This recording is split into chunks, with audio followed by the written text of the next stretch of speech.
And fade out. Ladies and gentlemen, Anita Bass is here. How you doing? Round of applause. Thank Yeah.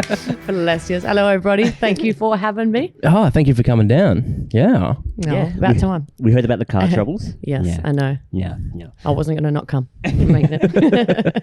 So we love reaching out to other podcasts. Yes. And you're one of those people with podcasts. Thank you. We're always trying to snoop them out and trying to rope them into coming here. So thank you again for coming. That's okay. It worked. It worked. Roped in.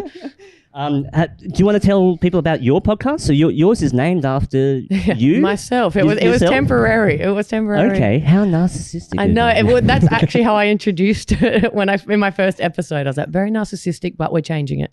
I just never changed it. My podcast is called the Anita Bass Podcast, of which backstory. I have a travel company, Awake Tours. My plan going forward when I bought all the equipment was to travel in 2020 and to interview all the people that I met along the road, because I meet a lot of random people like through music and events, or even a grandma in Croatia, and I listened to their story. I'm like, that's so cool. So the whole project was to do that throughout the year. I announced I was doing it. COVID came, shit on my life, ruined my dreams. And then I was like, true, what do I do now? And then I kind of just had a lot of spare time, and I was like, well, why don't I interview and talk to the people who I have met through traveling already, who are also doing nothing, sitting at home, and get to know their stories, or we talk about our travel stories together. And that's how that evolved. But yeah. Hell yeah. Well, 2020 was definitely a good time for creative people to actually start and do things like that. And I think a lot of people took advantage of that, which is good. Yeah. Yeah.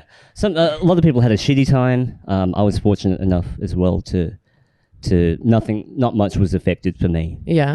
Yeah. Good. Because I was doing fuck all, to be honest. Continue. So it fit perfectly. But you do it kind of alone, right? You kind of Skype with people, and for the most part, you're talking to a camera. Yeah. Because in the beginning, it was during like the full lockdown, because it was like, I think March 2020 I got back, so it was a couple months after that. So yeah, it was like if you were seen with another person in your house, everyone was like, no, like you should be in your household with your people. So I just wanted to like deter that. And then after a few months of doing it, I think people were allowed to come over, but by that time it was a few guests from over east, or like a few of my people in like America and shit like that. So yeah. But yeah, talking to a camera, just my face. Weird to get used to. That's cool, because I need 3 beers and this guy. To get Otherwise, to get through it. Yeah, just to wash the anxiety away. Yeah. But no, that's a skill, to be able to look at the camera and just to waffle on and to talk and to freestyle. Yeah. That's cool. No, it took a while. And as you know, them in the first or in the beginning, it's like, and doing the intro would take me like so many takes. I'm like, God damn it. Like so many bloopers. And then, when other people come on, sometimes it makes it easier too, because you can't just like stop and start again than doing solo ones. Yeah. However it comes out is how it has to come out, right? That's what Especially it is. When there's a guest. I listened to some of our first podcasts, and I was like, almost hit the delete button. Like, let's unload that stuff, please. That's so awkward. So how many years have you been doing the podcast then? The podcast would only be coming up to, I think, is it even a year now? Possibly. Yeah, I think it's just this whole year. But yeah, it was something that I never really thought to do, or because he said like not narcissistic, but yes, kind of in that way. I'm like, who the fuck would listen to it? Like, I was kind of joking. That, no. But I mean, to me, I was like, oh, is that like too much to think? But then I had a friend who also did it, and then he was like, you should do a podcast. And then he like kind of knew about the idea that I had, and I was like, no, I couldn't. And then he was like, no, it's actually helped me a lot through business, or just getting to connect to people without, I guess, not wanting something from them. But yeah, I guess when you're with my thing with tours, we post content and like you're not selling, but like that's the relationship type thing. So now it's a way to like provide value with like nothing wanting in return type thing. Yeah. So but even that format as well, you've got the opportunity to connect with people at distance, like people from other places. Yeah. It makes it, opens it up a lot more doors. Yeah, and that's also why I continued with it, because I was like, oh, it wasn't the idea behind the podcast, but I was like, no, you don't want to go away and then just pop up with Awake Tours 2 years later and be like, hello, we're back, come on tour with us. So it's like a way to stay with the people in their lives and not be like so random on the comeback.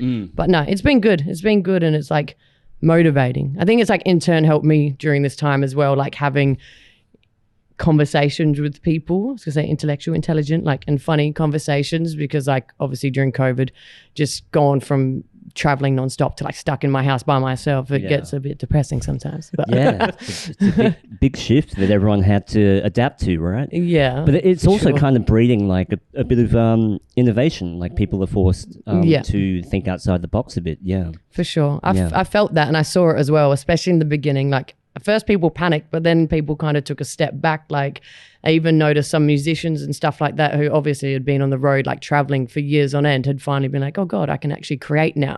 I'm not just like out there. Now I can actually stop and create. And so many people were doing that and were like, oh fuck, we didn't realize how much we were running ourselves down like before that. Absolutely. Yeah. Introverts are uniting and high-fiving all around the world. It's just like, well, finally we have an excuse to stay the fuck at home and do shit all. Yeah. But your podcast comes from a kind of like not a self-help, but you explore and unpack a lot of personal things.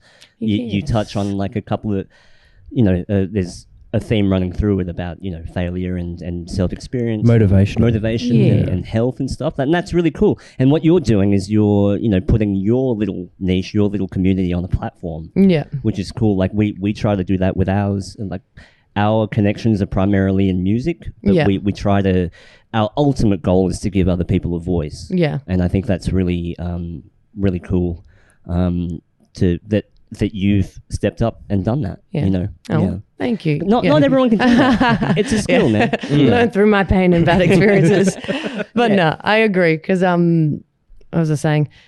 To talk about mental health and shit like that, and especially during COVID, obviously it was like a big thing, but say with parties and tours and the people who I was dealing with, that's kind of seen or may have been seen as something to be like uncool in that way. So then during that time, like I actually had people reach out and be like, oh, thank you. Like I didn't know that we could kind of speak about this stuff in this way because we would always like to be too cool or the like, young travel people. I'm like, nah. So it kind of gave them permission to like speak about, as you said, that type of thing as well. But from myself, which was like a different voice, which maybe resonated with them more so than like a self-help guru, like sitting meditating and stuff, like speaking their language, if that makes sense. Yeah, that's cool.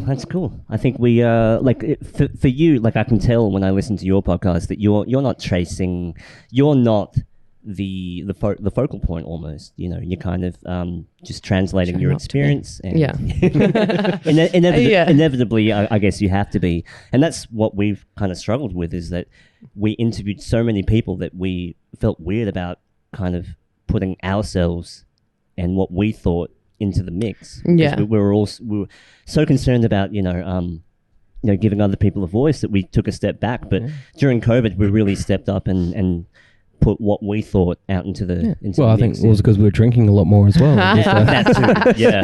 That really shone through. But that's really cool, and I'm glad that you're here, and because I think what the podcast, what the whole community needs is a kind of a cross-pollination between genres and people that wouldn't necessarily talk to each other, sharing ideas and creating a community. So for sure. It's helpful as well. Everyone thinks everyone else is doing like great things, like, oh, they don't have time, but everyone's sometimes semi-struggling just by themselves in their little creative studio. So it's good. People have this thing where they're scared to ask for help. And I think even nowadays with social media, everyone wants to project this idea of perfection out there, but people don't want to actually say, hey, I'm kind of lonely and want to talk to people. Like I get that all the time. I'm stuck in my house and I'm like, there's all these musos that I know, but no one is talking to each other. And so like that's what I hope with this podcast, is that we break those walls down. Yeah, for sure. But what's been new? How do you keep occupied besides the podcast and the Awake tours and stuff? Like you look pretty healthy. You look pretty glowing. Yeah. I'm starting to get back into training. Well, what happened? I did all that, was great. When COVID first started, I was like, same as everyone else, is like, oh shit. But then after, I was like, this is the greatest thing ever. I've never had this much free time, blah, blah, blah. So those many months were beautiful. And then it got to a point where I was just like, I hate this. I hate everything. I need to start doing more. So I started training more and just basically trying to learn skills that can help me when I get to travel. Like I just bought a new camera today and a brand new lens, which is dope. And what camera? It's A7C, which is like an older version of I don't know if I can know, Sony A7C. I wanted the AS A7S3, but that was too expensive, and I thought I'm not that good enough to do that just yet. And I wanted a lens, but that was like $2,500. The whole thing together would have been way too much, and I was like, "You're not making videos like that just yet." So I took it back and took like the versions before that. So yeah, bought a new camera, bought a new lens. So going around just taking photos and videos and shit like this, and just trying to learn skills. Yeah. And yeah, training and getting my body and mind right for when the borders open. Yep. When that fucking happens, every time I think it's going to happen, it goes back. Yeah, I've just stopped thinking about that. Yeah. Like, because all these, I've been looking at my Qantas points. I'm like, where can I travel? Where can I travel? I'm not just... There's rock. Not even probably now. You cross the border. We were thinking of going to Broome for a bit, right? Yeah. Yeah. Well, everyone's going to Broome. I've seen so many people I've heard about it going to Broome. Yeah. It's a place to be now. Yeah. You've been to Broome, obviously? You've been everywhere, right? Yeah. Yeah. Oh, yeah. Beach Broome. I actually went for the first time only because of COVID as well. Yeah. I was like, there's nowhere else to go. Yeah, but no, it's good. But it is full. It's full of people from Perth and that. Like Exmouth and Broome, just because they actually can't go anywhere else, is so fucking packed. Trying to find the furthest place they can go within the state. Yeah. Yeah. Nice and warm up there as well. Yes. Yeah. Get eaten by sandflies though. That's what happened. Got eaten by midges. Looked like I had chicken pox. Be careful. Yeah, man. Everyone's trying to. I've seen a lot more people hiking, and like we're trying to hike and get out and amongst nature and simple things. Get out of the smog of Wi-Fi and tech and shit. Like, it's good to have balance, you know. It is. But now's the best time to do it, I think, and we're fortunate here that we can have a bit more freedom than some other states around the country where they can't really even leave the house. The reverse has happened now. Now I'm kind of beating myself up for not doing enough because I feel like, you know, did you get that as well? Like I felt that, literally like this month I was like, what, like, where's a year and a half gone? What have you done? Like even like through gyms or with my coach, like I just start and stop like absolutely everything that I've done. And then I've just like, I'm back where I was in March. I'm like, because I'm not, And I was the same. I just get angry. I was like, you could have done anything. You could have learned Spanish by now, a year and a half every day. Like, what do you, but then obviously got to be easy on ourselves in a little bit because it's just not, it's not a motivating time at times. It's just a very bizarre time to be alive. You can go easily insane because same as you. I just stopped looking. Everyone would like send me stuff, ask me questions, blah, blah, blah. And then we get told dates and push back. And like, I was like, oh, fuck off everything. Like I just don't, I don't look at anything. I don't care. Just let me know when it happens. Yeah. You don't want to set yourself up for failure by you know, expecting too much from yourself as well. But I think that's a thing that most creative people struggle with, like not feeling like you're not doing enough and then kind of beating yourself up. And then that sends you in a spiral where you don't do fuck all. You just sit there going, cool, I'm a piece of shit. I'm just gonna eat a pizza, you know? Yeah. And that was only twice last week. You had 2 pizzas last week? Shush. Maybe. That's all right. Two pizzas a week's all right. Well, only one of them was a Domino's, but the other one was an actual gourmet proper. What I consider a healthy pizza. Yeah. So. Broadway. Oh, there you go. Yeah, Broadway. Some green stuff on it. Yeah. Broadway. You ever had Broadway pizza? No, what's that? It's in Crawley. Yeah. It's just a really good pizza place. Yeah. You know, for me, it's all about the dough. Right? If you fuck up the dough, then what are you doing? It. Yeah, like the dough's everything, right? Yeah. So you're like 28 episodes in? Yes. Yeah? Yeah. That's a lot. It is. For someone that's only been, I mean, how long did we take before we put our first one up? I think we went through like 10 before we had the guts to put it up. And even then, it sucked. Yeah. It sucked. Well, okay, I sucked. Sorry. Didn't mean to drag you. Well, that's why I didn't show up for the first couple. To let you suck on your own, and then I ride your coattails in. Yeah, but I don't know. I'm glad that we're here. I'm glad that we're here and that we can do this stuff. You know? Well, I was thinking as well, like being where we are and being so free, not to throw that word around too much, that you don't like I felt as well that you shouldn't take things for granted as well. Yeah. Because we had last week, there was that rumor that the truckies were going to stop and not bring stuff, and then the truckies strike, whatever, and people were freaking out. All the shops were going to go again, but it made me realize that at any point, what we have now, what we consider to be good, could at any time turn to shit. Could be taken away any time. Yeah. So that's what fucking make the most of it as well. Yeah. That's what's stressful, isn't it? I really hope that stops. I don't know if you saw, but how they what was it? Our premier, not Mark McGowan. No, Marky. Yeah. He said that like he wants, how he said when 80% are vaccinated, he's just going to open up no matter what. Mm-hmm. But then like our what's his name? Our one? No. What's the fucking show 'em? I just don't watch it that much. Our WA dude and then the whole Australia dude. ScoMo. There you go. Yeah. ScoMo. There we go. Morrison. Yes. Scott Morrison said that 80% he's going to open up regardless. And then, because basically he said we can't just keep like fucking with our people, locking him down. We need to like promise them.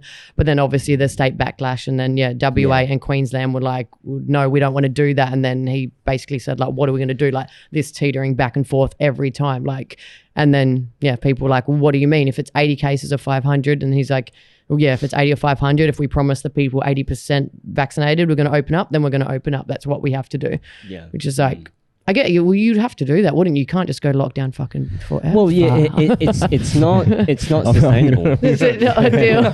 I feel like I should leave the room right now. I'm gonna back away. No. But you're right. It's not sustainable. To keep going like this, and I think the problem is the inconsistency between all the politicians. Everyone's got a different idea of what the right way is. Yeah. But like you said just there, like Scott Morrison is more probably leaning towards opening up, but then other states are completely the opposite of that. So I think that's what's really torturing people at the moment is there's so many ways it can go. And it's all based on politics at the end of the day, which is really crazy to me. You know? Yeah, and it's like so slow politics as well, I find, to make decisions, obviously. And then just because the fighting's so public now, like when they like respond to each other, it's on Twitter or Facebook. Like some of this shit, I'm like, man, it's not like you're having a breakup, like fighting with your ex on Facebook. Like talk with each other and then look structured together, like to give us faith in our people. Like I know, some of the time, but I don't know. It is what it is. That's why I don't look at it or have an opinion. That's cool. That's cool. No, I think we're being inundated with people's opinions at the moment. So it's good. Yeah, sometimes you got to disconnect and just work on yourself. That's the best thing that you can do. That's what I'm trying to do. Well, it's all that stuff there as well can break your spirit. And absolutely. And kind of not to go down your rabbit hole, but it feels like that's a drive. Yeah. That. You could say some powerful people like to see people get angry and fight and stuff. Yeah. Whereas the best thing to do is probably just step away and just shut it out. Just don't give it your energy. You know? Yeah. Where we spend our energy is so fucking valuable now. And we're being, pulled into this tornado of, opinions and politics and stuff. And it's really tearing people apart. I've seen family members not getting along and like people losing friends over an opinion. And, if this hadn't happened, like, they would be hanging out, having a beer, and it would be fine. But people are culling people from their friends list because they said the wrong thing. And I think, the best thing you can do is work on yourself at the moment. My plan is I'm doing a selfish September. Yeah, what's that? Well, I'm gonna do me. Yeah, good. I'm gonna try and go for a sober September. Attempt to smoke free September. What I'm calling a silent September. I'm gonna refrain from my shit posting and all my stuff, but the idea of just taking that time off to focus back on myself. You feel so much better. You had so many changes in one month. I remember it was about April, start of this year. I did a whole month and a half sober, and it felt amazing. And I was like, felt so much better for it, and slowly eased back into the drinking until the point I realized, okay, I'm sort of getting back on board. I need that time off again. You didn't ease back in, baby. You jumped into the fucking deep end. No, I'm not judging you, but everyone's got their stuff, everyone's got their vice, and it's a battle now to keep that demon at bay. I don't know. Like, have you? I know it's very personal, but have you struggled with any of that type of stuff? Like any addiction things, or like, do you have a vice that not too many Doritos? Well, it's funny you say that. It used to be food, like stress eating and everything like that. But then comfort eating, right? Yeah. And I didn't even know if that was a thing. And I was like, what the fuck? And then but then now it's different. Now it's like opposite. When I stress, like I don't eat like at all. But I guess my thing, if anything, is just like everyone, just like the phone addiction type thing, not by choice, not that it's, I don't know. I just realized I spend so much time on my phone, and then I used to do like no phone days like once a week, and then that stopped. Don't know why. Need to restart it. But when I did like a no phone day, it literally feels like there's like 75 hours in a fucking day. Like it just goes for so long. Like I'll do what I need to. I'll be like, okay. But it's like kind of beautiful because you're like living your life. Like when you wake up, you check your phone. It's automatically like this ideas in your head, this ideas in your head. You may not have thought of that had it not been for this. You're stressed because you see this, and like I guess you don't really realize how much we do, but we don't do much about it. Like how much it does impact us. So like that's one thing I wish I can get more of a grip on. But it's literally at this point just like a habit of picking it up and like the note, like fuck. Like, it's almost like a muscle memory. Yeah, like you just do it out of habit. You know? Yeah, and we always talk about time speeding up, and I think one of the main components of that is probably because we're locked into screens. Yeah, for and sure. It's actually stealing our time. So time isn't speeding up; you're just wasting it. Yeah, you know. You're trying so to focus, like a whole day just goes by because you've just been looking at YouTube or scrolling on Instagram. Yeah. And like you said, as soon as you stop it, you're like, holy shit, I have so much time. Yeah, because you don't really have that much to do. Like you really don't. Like even I'm so busy, like I just can't, I'm just busy. Like, and that's what you say to everyone. I'm always just like on edge, and then I'm not really like, calm down. If I just looked and did like the one email I needed to do that day, that's fine. It's just because you're like Facebook, this pops up. Oh, I got to buy this. Oh shit. And then I'm just like doing, like I realized when I didn't have my phone, I'd have all these things about, I have to check this, but you don't. Like it's just stuff that I could possibly look at in the future. Like I need to do this. And it's like, you don't need to know the Bitcoin price at 2 p.m. You check it like at 10, like calm down. It's okay. Like, and I don't need to do much of the stuff I tell everyone I do. Like I'm busy. Yeah. Well, I get caught out like that as well. Like I'll be sitting there checking my phone like every 10 minutes to see if there's a message or something or just something going on. Yeah. I think I've got like 3 apps now that I just look at the phone. But there's times where I go away for work and there's no reception. Yeah. And I'll go away maybe 2 days, come back, and there's messages, there's emails, there's all stuff, and I actually feel like there's something to do. Yeah. And so then you can actually start doing stuff, and then you're back to, It's all an illusion. It is. It really all is an illusion. Like, I keep my phone on next to me, or I used to anyway. Now I turn it off. Yeah. I even turn my router off and shit because I'm a bit crazy like that. But what I'm trying to say is that you always have this innate fear that you're going to miss something. Yeah. Or, oh no, there's going to be an emergency. Mum's going to call at 5 a.m. Yeah. And then, she never has. in the 15 years that I've had a fucking phone, I've never had an emergency. Yeah. You don't need it on all the time. I know. You could check what you need to check for like an hour every morning, like 10 to 11. That's all you got to do. Like, what more benefit are you doing scrolling Facebook another 15 times that day? You don't need it, but we just do it. We're just addicted to the immediacy of everything. Of wanting stuff now. And I think it's actually making people more impulsive. Yeah. Overall, I think. I don't know. Maybe it's just me, but now my phone's just off. Yeah. Like between like 11 onwards, I just turn the whole thing off. Good. Yeah. It's fine. Elon Musk said that you can have a mobile phone in your pocket and your balls won't fall off. Okay, it's fine. fine. It's absolutely fine. If Uncle Elon says it's fine, it's fine. All good. No, that whole low sperm count isn't to do with phones. No, that's probably up the other shit. But that's good. I think everyone has had a bit of an awakening throughout this time, of trying to change things and trying to appreciate things. And what I find funny is like we can all say, like, we admit, like, we know that we have these addictions, we know that those things happen, we know that we're all victims of it. Yeah. But it's also like, how do we get away from it? It's like, how do I do something? It's so hard. Yeah. Like, at least we're aware. I don't think. I don't know. I don't think there's one solution to it. I think it's just a matter of finding it out for yourself. What works best. Well, I'm blocking your number. That's how I'm going to start.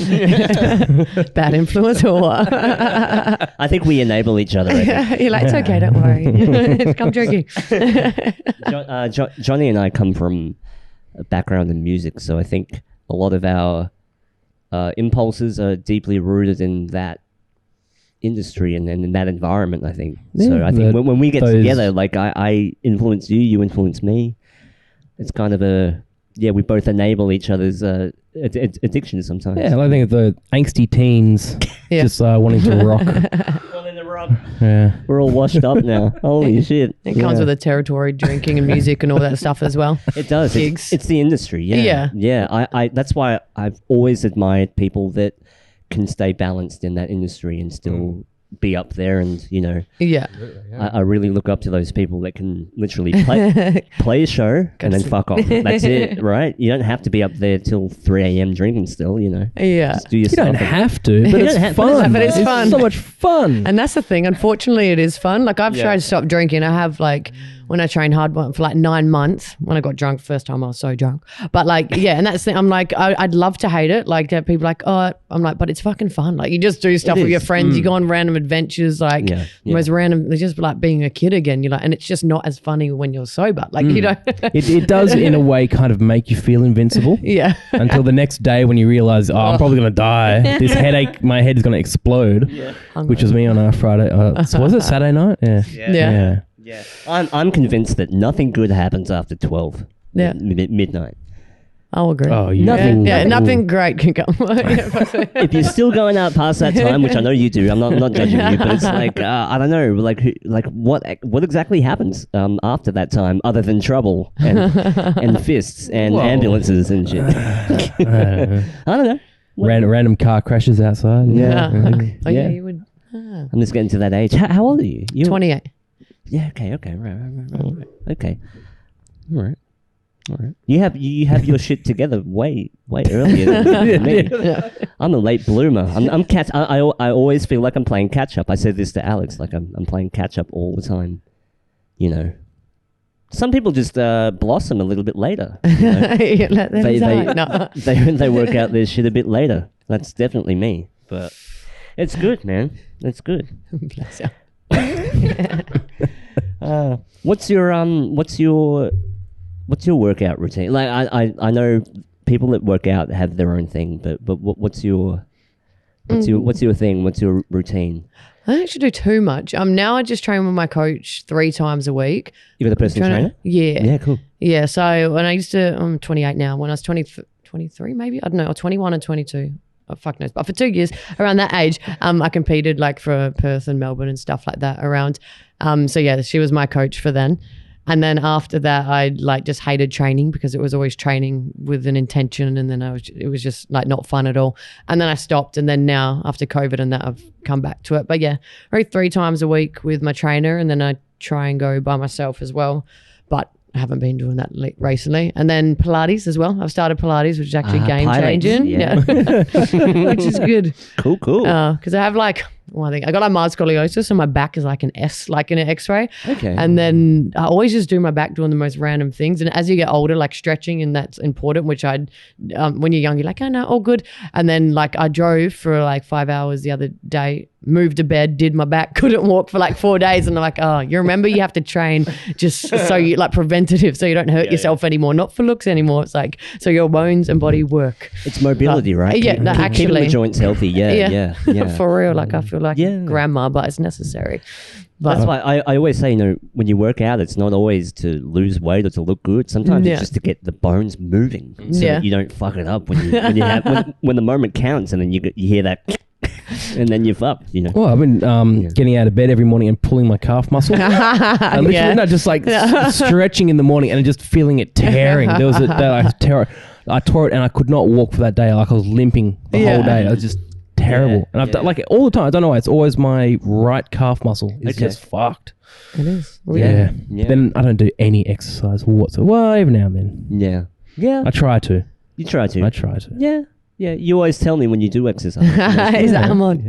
But sometimes that's okay. If you haven't done it before, your body's like used to that way of being. So unless you're feeling pains. I was one of those idiots that went out and bought $100 pair of running shoes and just started running. Yeah. Just like off the bat, I'm going to start running. And I started running, and hurt. My feet hurt, my back, every single part of my body was just dead. I'm like, I'm never doing that again. Yeah. I can't run. Yeah. I don't enjoy running. You can't run? No, I can't run at all. I suck. But it's I've heard it's one of those things that you have to build yourself up to. I feel it's not like just like you don't just jump on and do a marathon, which is what I tried to do. Yeah. And I feel like, especially if you don't train for it, because it's like your whole body needs to be working together as one. As it like if I started running now, like my glutes aren't really engaged and like my abs, and so that's where all my problems come from, because my quads are just huge because my whole life I've trained I guess like wrong. Like I've always just done what's easier. Your body just naturally does it. So when I go to run, it's like, oh God, I can hurt myself because only my quads work and the rest of it's like, Yeah. So I get that. Yeah. You have to train up to or have your whole body working as one thing. Otherwise it's just like feet on the pavement and injuries. Your legs are sturdy, but everything else is like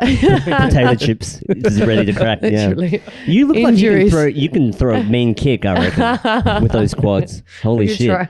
Could try. Your front kick would be awesome. You ever tried any martial arts shit or MMA stuff? In Thailand, I fucked around with like Muay Thai, but only for like fitness type thing. But I don't know, never been in a fight, never want to.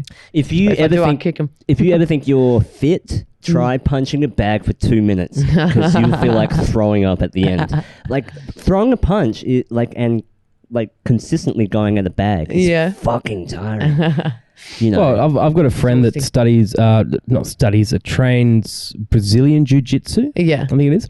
And so this guy, he's my best mate. He's half my size and he's pretty scrawny. Yeah. And I'm standing there with him, have a few drinks right here, and and he's like, "You want to fight?" I'm like, "Dude, I'm gonna hurt you. You're small. I'm gonna hurt you." Yeah. And I realized that I'm so out of shape because I was out of breath, and he's got all these maneuvers that he got me into one of those arm bars, and then he pulled my arm muscle out. So that's why I realized that having any size or strength has got nothing because it's all about technique and movement and stuff like that. Especially with that in Brazil, BJJ, it is. I remember when we were in Thailand, same thing. It's like a fighter's training camp, and I wasn't there that night, but they went out and all these big guys, big muscles and that started a fight. And the smallest one, he's smaller than me, skinnier than me. He's like, it's all right, I got this. Just goes up behind, puts him in a thing. He just slowly, he's like, all right, tell your friends, calm down. We won't do anything more, but it's always those small ones you got to look out for. Yeah, small, sneaky little ninjas. Yeah. It is. No, the small guys always know how to throw a punch because they just have less weight to throw around. True. So they're quicker and they don't burn out as quick. When you're throwing around more weight, it just takes more out of you. Yeah. So yeah. Yeah, I can attest to that one. That's awesome. So you've been to Thailand, you've been everywhere, right? A lot of places. Yeah. Okay. So South and Central America. That was the next plan, Costa Rica, but I was supposed to go there before the last place I went into lockdown. And then I pretty much got an email saying if COVID comes to Costa Rica, we don't have the facilities or money to keep the airport open and you will get stuck here until we can financially open the airport again. So I was like, not going there, going to go. But Thailand's beautiful. But yeah, I used to go in between. There's an MMA training Muay Thai fitness street. The main gym's called Tiger Muay Thai, but they do fitness. And in between tours, I would always go there instead of coming home because it's way, way, way cheaper. So it's I don't know. Adults holiday sounds like torture, but once you get there, it's actually beautiful, especially when we've been partying and stuff like that, $4 food, massage, hotel, pool, and then you just go train a couple times a day and then come back. But no, it's good. I love Thailand. Miss it. Don't know how Thailand and Bali are going at the moment, but I haven't heard those areas in the news at the moment. Yeah. The last thing I heard about Bali is they wanted to, I think it was Bali or somewhere there, they wanted to put those wrist monitoring bands for all the COVID travelers. Oh, really? Yeah. And then I stepped away. I didn't want to pay any more attention. The tracking bracelet things. Yeah. I've never heard of that, really. That they see where they go and... Yeah, there's something to do with tourists or some people coming into the country would have to have these bracelets, monitoring bracelets on it.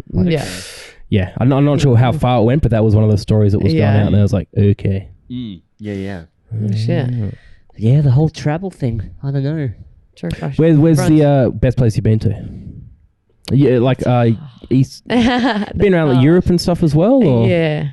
It's hard. My favorite place to take people is Vegas, which may seem cliche, but I fucking love it. I love Vegas, but when it's done properly, because a lot of people go to Vegas and they're like, oh, it's boring or it's just a normal street.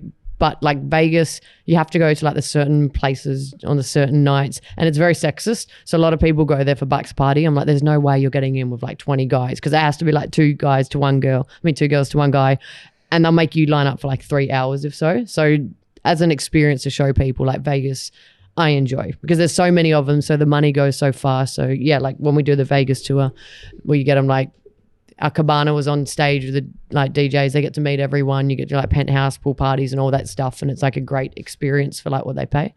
I do enjoy Vegas myself. Thailand, that's where I like traveling in between. Koh Tao, one of the islands, is beautiful. I don't know, everywhere.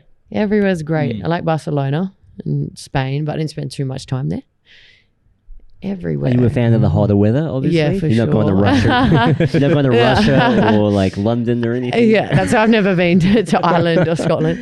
But yeah, the first time I actually travelled was I left here on Australia Day, so it was like 42 degrees, and then got to London. It was like, I think it was 6 degrees, but still the coldest shit I'd ever experienced. And then I went to Berlin, and it was -15. I had never, and they took us on a walking tour, and I was like, no, like we got to one place and I just stayed at the cafe. I was like, this bullshit, like it's freezing. But yeah, I haven't, but I'd like to, or like go to Japan or something like that for the ski season and that. But I just Japan, yeah. Every time it comes to it, it's just like, I'm spending my money on the summer for sure. I'm not going to get cold. Yeah. I've always made sure to make my Northern Hemisphere trips in their summer. Yeah. So I think the coldest we had when we were in San Francisco, was it 9 degrees or 3 degrees? Yeah. I can't remember which one. Yosemite? No, that was Daly City. Yeah, okay. We stayed there, but that was cold. Yeah. I mean, it still wasn't in. There's places like in Russia where it gets like -30 degrees. You're like, Are how? you fucking kidding me? That shit's nuts. Yeah. You like that different? It puts air in your chest, bro. Apparently. That's why they're all alcoholics. But yeah, Canada, man. Like, I'd love to go to Canada. I've got relatives in like Edmonton and stuff, but Yeah. once again, it's the cold that puts me off. You know, It is. I lived in Toronto for a bit in Canada. No shit. Yeah, but it was like a big city, so it's pretty much like moving to Melbourne or so. I followed a boy there when I was young. Obviously, it didn't work out too well, but like, yeah, I was like 19, dumb, but yeah, it was good. It was cold though, but the pay rate was so bad. Like, I wanted to always go to the other side, which is Whistler and Vancouver, but I thought I could just get a job there, like I could here, and I was like, I'll just print resumes. I'll go around painting the pavement. Everyone will want me. Fucking nothing. Unemployment was so high there for themselves. They're not going to give it to me. So I was working. I was making $120 a week, and then my rent with him was like $110 each. And then we had like $10 left over. And there's a shop called No Frills, which is like just a budget like supermarket, and we just cook like spaghetti and oats like every night. Got quite chubby. And then like I was like, fuck this. Like, I'll go back to Perth, and like you can make $30 an hour as a dishwasher. So then I literally came back, and that's what I did. Went to Fremantle, went to all the restaurants, got a job that weekend. And then, so when people are like, I hate the government, or not I hate the government, I'll send a link, I don't make enough money. I'm like, man, go to a place where if you don't make money, you don't eat, like, or you're on the street. I'm like, you guys can get like so much money a week here. Yeah, there's areas that give you no support. Yeah. You know, if you're fucked, you're fucked. That's it. Like, they're not going to give you a trouble. handout. Yeah. But yeah, the shit. Yeah, people always say like Canada's like economically this and that, but I've heard it's like quite Pay rate's there. bad. Yeah. I mean, not to shit on Canada, but it's like I can't. No, it's not. Go on, no. Let's leave Canada alone, eh?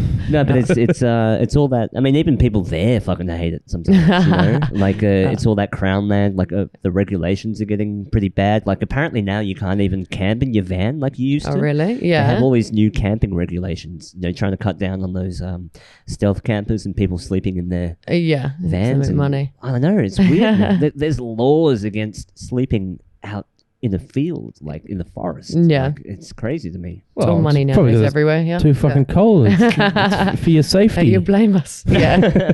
But America's pay rate's worse. When I was in Canada, I also could get a visa for America, and it was like $6.10 an hour or so. I'm like, oh my God. My friend, she's finally got out. She works as a flight attendant now, but she was in New Jersey. And I think that's like, there's minimum pay rate, but for some reason that's sanctioned or something else or whatever.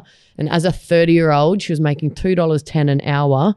And we knew that because she helped being a tour guide, and the Australians weren't tipping. And she would just got like so angry one day. She's like, you guys have to tip. And she's like, why? She's like, can I explain to you? She's like, I'm 30 years old. I make $2.10 an hour. If you guys don't tip out like 10 to 20%, like what's that? Like $20 for a 10-hour shift. She's like, if you think they've done well, please tip them. Like, and everyone was like, I had no idea you made that little money. She's like, yeah, I do. So you don't realize. That's crazy. Yeah. It's literally slavery, man. It's nuts, isn't it? Just relying on other people to pay them and not having to. Yeah. Relying on people's goodwill to make a living. That's like being a bartender or like a hostess there was actually highly paid as well. Like even when I was in Canada, I was like, I can just bartend. I've always done that. And they're like, oh, we're looking for at least 15 years experience. Like, and then I've realized like here sometimes bartending as much as just a job that you can do easily. But over there it was like one of the like most sought after what professions? Yeah. Yeah. Like the bottle girls in Vegas can make like 120K a year, and that's like a seasonal. They're only working during summer. So everyone obviously is just like, I want that job. Like it's tips crazy. Like A place like Vegas where money's just getting thrown around left, right, and center. Like, wow. Yeah, and it's brutal there though, because it's like the girls get the job based on obviously like how good looking they are, and the better the pool parties, the better looking they have to be. Yeah. I remember, but I would have hated to grow up there because it's like such a shallow experience. Like the girls are so like catty with each other, and there was a girl there, and she went to do a pool party, and they're like, "You're not hot enough." No. She come back the next year, they're like, "You're hot enough now." She's like, "I trained all year for this." I'm like, my God, "Oh brutal. man, yeah." It's like auditioning for a fucking Hollywood part, right? Yeah. Well, it's crazy, but I guess you're making 120K a year instead of like $8 an hour. You're like, I do everything, but Yeah. precious. high tier stuff. Yeah. Man. Holy shit. Yeah, but they have to get tipped out, I think. If it's a group like 10 to 12%, it's like mandatory, put on your bill. So I guess when you have like your Conor McGregor fights and shit like that, you want to be one of the girls doing that because you're going to get 10% on his table. So you're like, okay. That's crazy. We never made it to Vegas. No, we didn't. We drove past it. Yeah. No, we didn't drive past. We almost made it to the border. Yeah. Because we were there for a bit. Daryl's band was recording over there. Yeah. In Hollywood, and we jumped in the car one day and thought we're going to drive to Vegas, but then we had to get Michael back in the studio that night. Yeah. So we thought maybe going to Vegas wasn't the best idea. It wouldn't have worked. So we just turned up through Death Valley and did a whole 15-hour drive through Death Valley, Badwater Basin, and Yeah. could see Vegas. You like right past. Did you like? Sorry, go. No. I was going to say, I'm kind of glad we didn't go to Vegas. I think because like you said, you kind of need to know where to go. Yeah. Whereas we were douchebags. We were just like, let's rock up and just work it out when we get there. Right? Yeah, so we just drove through the middle of nowhere for 15 hours, running out of fuel with no water. You got this rock from there, right? Oh, yeah. That's Did you? my Did you Death pick up Valley rock. a lovely rock. Death Valley rock. Oh, beautiful. Snuck that through customs. It's still got the energy from There you Death go. Valley, right? I like to, if anyone's from ASIO's listening, I like to steal a lot of rocks from places I go. Yeah, got my Pompeii rock up there somewhere as well. That was scary. I'm not sure if you're allowed to take stuff from Pompeii. So I didn't. That's not my Pompeii rock. No. What are you talking about? I bet you have a list now of all the cool places, right? To go to, right? Because everyone, when they travel, they kind of develop a little bit of a database of the cool places to go, right? Yeah. Yeah. Okay. There's so many though. There is, and it's always just like, it just is like who you meet as well. Obviously, like you can go to the most beautiful place, be alone, be like, cool, I took a photo, or you can like go to like a backpacker and just meet like the coolest people ever. But and I guess mine really revolves around music festivals and stuff like that as well. But yeah, I really liked Austin, Texas. That was dope. Music scene there. Yeah. Pretty good, right? It was awesome. Like it was amazing. And New Orleans, obviously, as well. That's dope. Miami, cliche, but that's a lot of fun. Miami, but, a lot of cocaine. So expensive. Like, not the cocaine, I mean like the town. Yeah, the coke's really expensive. Oh, God. A lot of gangsters there, right? Yeah. I don't know.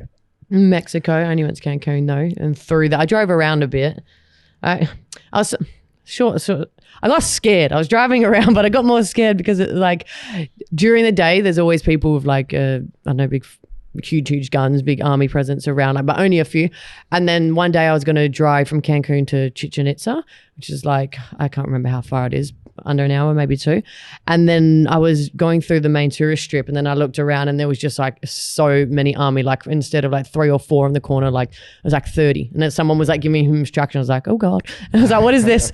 So I psyched myself out. But like apparently that day, then just before I got there at 2 p.m, it was like right in front where people were eating. It was like drug wars, which it like always is. And they just went up to the guy when he stopped at the red light and just like blew his whole entire car up with whatever. So they were all there like on watch. Some like cartel shit. Right? Yeah. Yeah. Because when people are like, should I be scared? And I've speak to the locals, and like most of the time you'd just be unlucky to get caught up in it. It's always just like drug shit between themselves that they don't really care about you guys. So then I was driving Chichen Itza and I psyched myself out and I was like, what if, because it's like one straight road of just forest. I'm like, what if there's a blockage somewhere? And I'm like, nah. So I turned around. But yeah. You don't want to risk it, yeah. Yeah. I was like, probably not, but not fucking with that. For the most part, like most countries tend to protect the tourists. Yeah. They don't want that leaking out. Yeah, but they'll fuck up like the locals. Each other. Yeah, they'll fuck up each other. I know. Yeah. And it's so much more lawless there as well. Like it was before the tour. Well, the tour was supposed to start last year, but most people had arrived. And so like everyone decided to do a night out together, but there was like some young boys like never really traveled or so. And they're like, we're going to go pick up like coke, and all this stuff.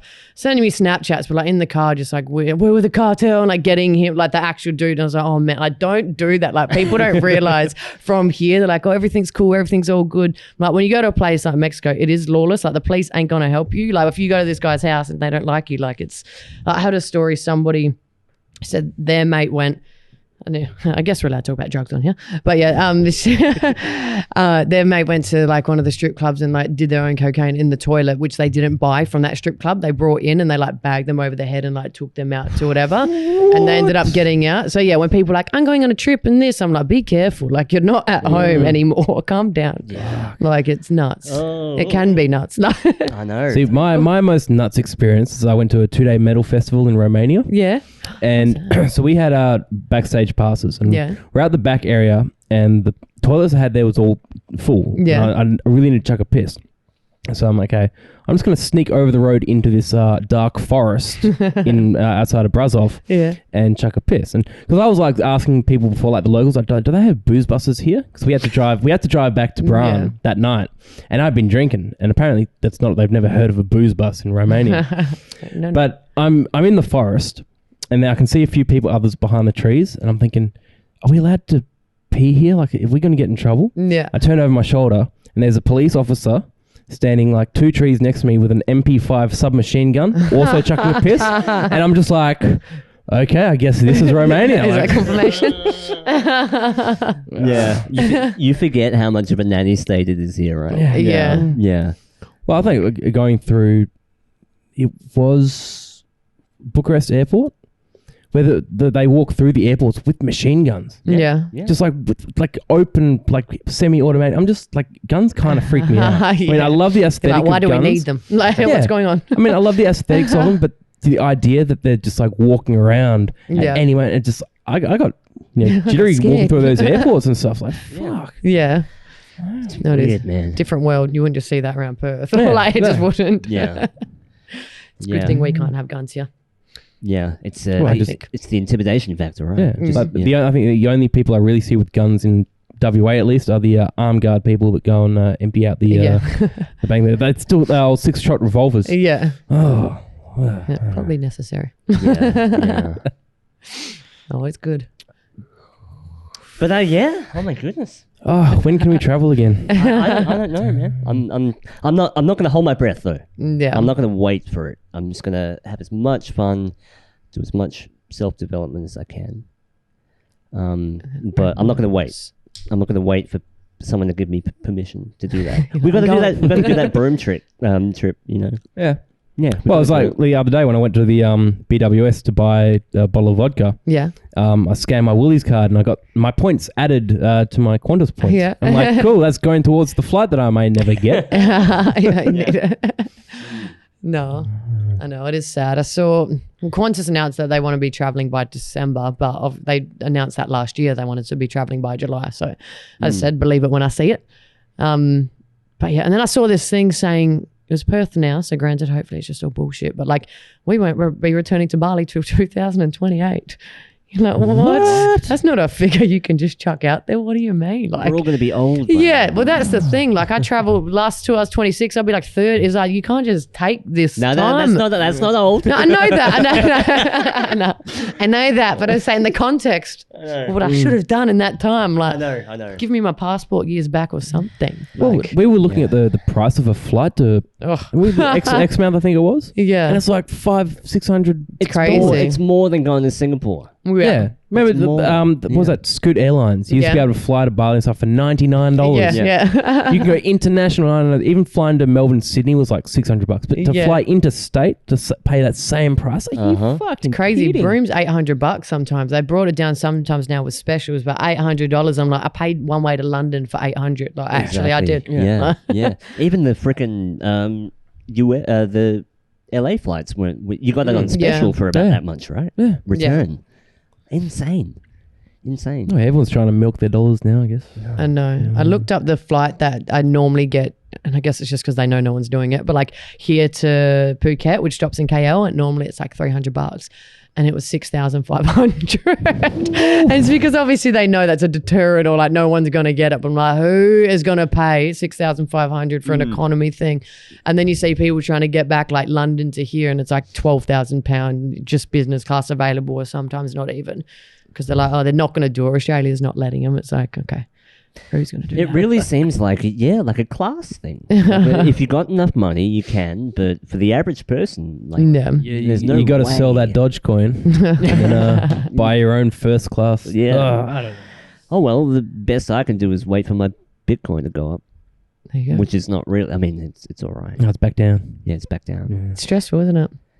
I We don't did know. really well. I'm just going to put it in and just leave it. Yeah, That's all that's I'm the best doing. thing. You know, I don't have the emotional capacity to watch it Yeah. go up and down. You know those people that do the short-term thing? I can't do that.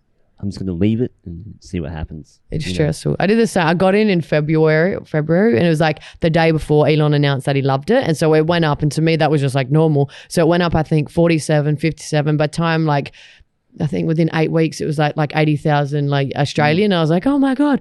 And then one day I literally just like watched it go down, down, down, down. It came all, I was like, what the fuck? And I had money, and then I went to work, and then the amount, I can't even say, but I was like, what is going on? I think it went down to like 34,000 at its lowest at one point. Yeah. And I was like, how is this?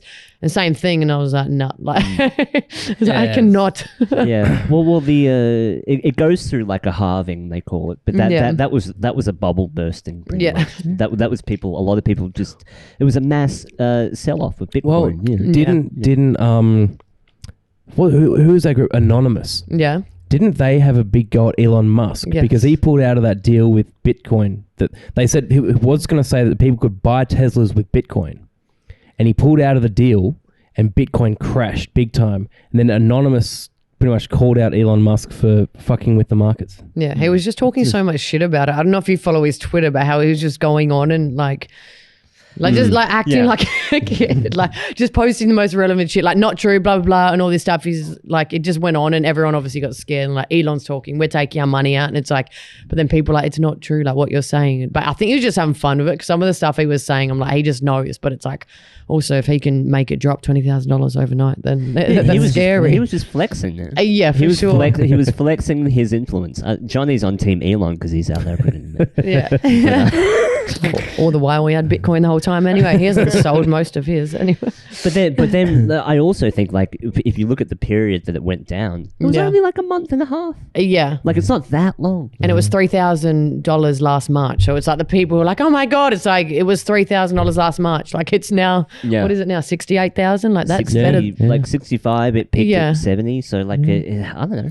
Yeah, I got to ride that long haul. That's That's better, that's a long haul flight we got to hold on to. Yeah. For sure. Yeah, we'll look at it again when the borders open. Yeah, but a lot of industries taking a hit. You know, not just like Travel. Yeah. travel and stuff, but yeah, even the music industry. You know, For sure. I think the music industry lost. I think there was a Guardian article about 84 million was lost in revenue from music in 2 months, Yeah. just purely based on the closures. So, but it's not just bands; it's like the whole industry. It's everything. right down to the people serving, like taking tickets, and the tour managers and the crew and production crew. Yeah. It all has a snowball effect, and I think that's the sad thing. Is like people are legitimately like losing their companies and losing their jobs. Yeah, It's heartbreaking for you know. sure. Even I remember when it first started, we were in Belgium, which was like one of the first places that went. And Rampage, the festival, got told it can't go ahead, which is like 15,000 people indoor, and they'd already set up. Like, and it was like a million euro or some shit. And they're like, no, you can't go ahead as of like this afternoon. The rule is done. And they're like, cool. So they obviously lost that. But then also the people who had all the like the speakers and all that type of stuff, they were losing more money than what they would have anyway, because like normally they account for like 50% of their gear in and 50% of their gear out on the road. So then when it all fucked up, they now had to have an extra 50% of gear housed somewhere. So they were losing like double as much as what they ever have, because they had to hire more storage and then have no income. So it was just so brutal for all of them. Yeah, Like, crazy. And then there's this whole thing now, like people buying tickets to a show, then it gets cancelled because of COVID.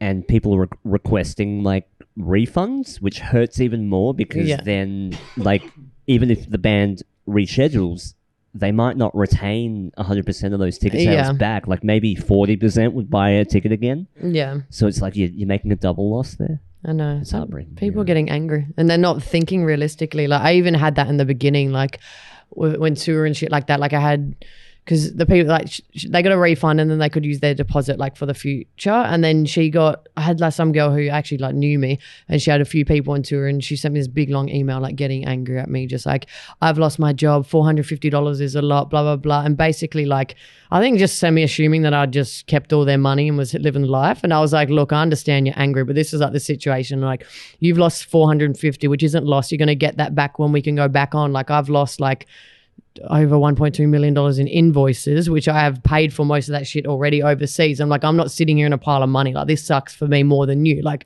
and she's like, oh, I'd never thought of it like that. I'm like, well, what did you think? Like, I just go pocket your money. Yeah. But a lot of people are doing that as well. Like you see them get angry at the music festival and stuff. And it's like $50 to you in some of these, some more expensive, but it's like, you didn't miss it really. Like it's, and they're just getting so angry and sour. And it's like, okay, they're not winning. They're not just stealing your money. Yeah, no one's really winning in this situation. Yeah. Unless you're a tech company. Yeah, some people are. Then you're making fucking billions of dollars. A tech company or a pharmaceutical company, you're making lots of money. $33 billion in the year. Yeah, I mean. You're like, quit lucky for some. Yeah, exactly, yeah. But I don't know. I still have a weird kind of faith that things might... I think people throw around that word normal. I don't think things will return to normal, but I think maybe there's going to be a equilibrium and there's going to be some type of balance that will happen. Or people are just going to get mad enough to innovate and make change. I don't know. Who knows? Yeah, well, I'm sure if we put our minds together, we could build our own plane. Let's do it. Yeah, that's all we need. Build a plane. They won't need to know. Oh my God. I don't think. We'll get one of those plane boats. Yeah, well, they're only like 300 grand. Yeah, okay. Like about the price, less than a Ferrari. Yeah, and it's a plane. The wings can fold up. And it can land on water. Okay. Middle of the night, take off through fucking 4-month charter over to Asia. The Navy won't see us. We'll be fucking out. None of us no clue, and we'll die. So it's all good. At least we won't have to do fucking quarantine. Yeah. But no, it can't go on forever. No, it's not sustainable, and I think it's hitting breaking point. But I don't want to know how bad it gets. But yeah, I think the only thing, like I said, is to work on yourself and hope for the best, but don't rely on anything. Yeah, don't rely on travel coming back. But it's really hurting for music and all travel at the moment. Yeah, for sure. There's only so much you can do, and even the people here throwing events, it's like you can do it, you can't do it. It's all just get thrown around. It's like, 'cause in the beginning, I did like a couple things here in Perth, and then everyone's like, "Why didn't you do more?" Or that there's this mini festival that I held once, which like I ran at a massive loss. But this time, everyone's like, do that. And like, I started planning and I was like, no, I'm not even going to fuck with it. Because if I don't get max numbers, I won't even like break even. And I'm not like willing to. And thank God I didn't, because that was like when we went into some snap 5-day lockdown after months of having nothing. And I was like, I'm not doing anything until it's all good. Like I'm not like, it's too stressful for what? Yeah. It's brutal. Yeah, it's brutal. But yeah, I don't know. I mean, as long as we got our health and family and stuff, I've gotten more in touch with my parents over this last year. Yeah. We're hanging out more. I think my best friends have now become my parents. My parents are now my best friends. It's weird. They would love that. You're out drinking with them more than me. So.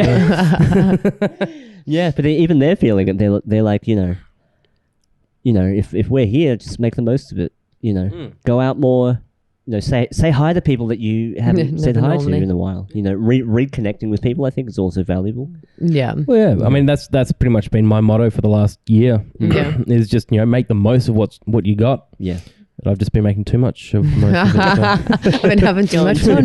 Too much fun. Yeah. You got to put the brakes on. Yeah. But it's been good. Anita, thank you for coming on. Oh, bless you. Thank you for having me. That was fucking sick. Oh, you're a good talker. You're a good talker, and I'm glad that you have a podcast that is, asking deeper questions and kind of unraveling things about people and reconnecting with your own community. I think that's really cool. Everyone has the potential to do that. I think. Yeah. Everyone's No, you got to keep it up. Got to keep it up. Yeah, please, yeah, Thank you. keep it up. It's Just awesome. I'm about to have a break. And you're welcome on here anytime. Oh, bless you. Yeah. No, thanks for having me anyway. No, Let me that's talk cool. my shit. Yeah. Open door policy, like always come back. We always love, tracking people's progress. Even if they're not doing anything, who cares? It's always open door policy. Did you have? Did you want to plug your podcast or any of your socials or anything before you? Sure thing. Yeah.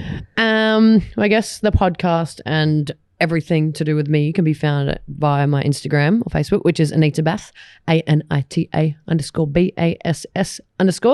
Not bass. A lot of people think I'm a DJ and they think that I made my name up. They think it's I need the bass. I didn't realize that's the most cringy shit I ever heard. I think we were making jokes about that. Yeah. We I was going to call Not you. making jokes. No, you're saying it's a thing. I know. We're doing puns like Anita Trout.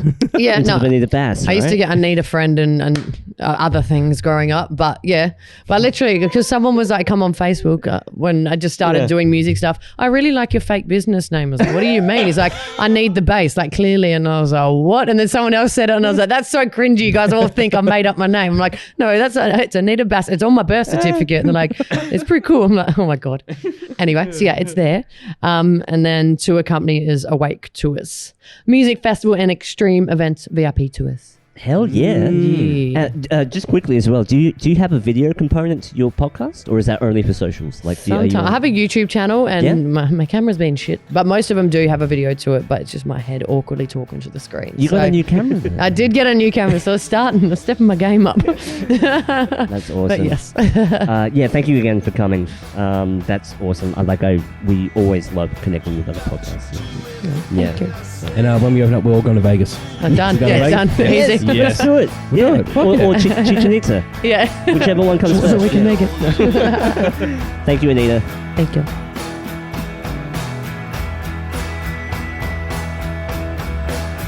You got to walk